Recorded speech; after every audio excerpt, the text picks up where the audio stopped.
All right, so we're going to be looking today if IB History of the Americas is the right class for you moving forward. IB HOA is really like a real big pivot point in terms of like what has been done so far in high school.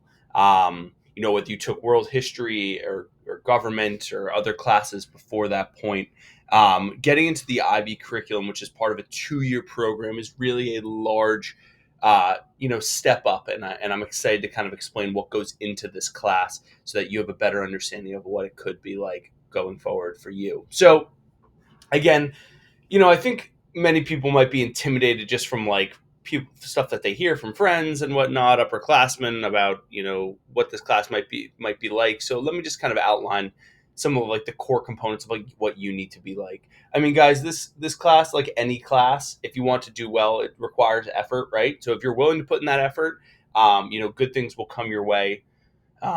You don't have to be a huge history aficionado and like big fan of history to enjoy some of the stuff that we talk about. Much of it also has a lot to do with like current day type issues, and we really try to present those themes to you as we go through the course content. So just moving forward here, um, to like kind of like what you can anticipate as a student. So one important thing with this class is writing. Writing is a huge focus on what we do.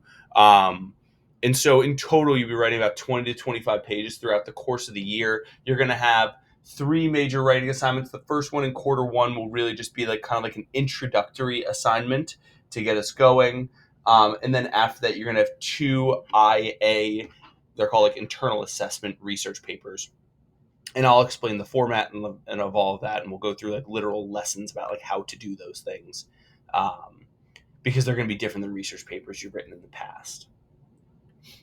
And so, looking at what to anticipate, we're going to have excerpts from these books, some complete sections of these books as well. So, we'll look at Radicalism of the American Revolution, which is a Pulitzer Prize winning book by Gordon Wood. So we're going to read a chapter from that. We will read the entirety of this Abraham Lincoln biography, okay?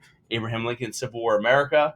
And then we're going to read selected excerpts from Mexicans in Revolution. We discuss the Mexican Revolution later on in the school year, around May or June time. And overall, I think that number is kind of in flux, but in total, with all of the other readings that we do have, like we might just do a random reading for homework for this or for a unit assignment or things like that, that is going to total out to about 300 plus pages throughout the course of the school year.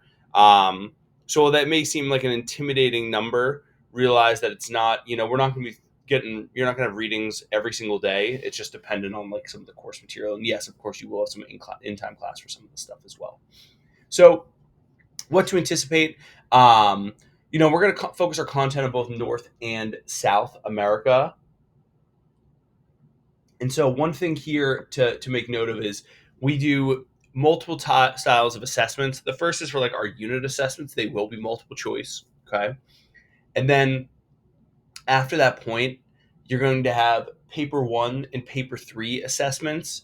For paper 3 units, which again I will explain later, in paper 1s, these are all basically just like an IB style test. So if you plan to complete the IB diploma program and you plan to test for history at the end of your senior year, you will be completing those types of tests.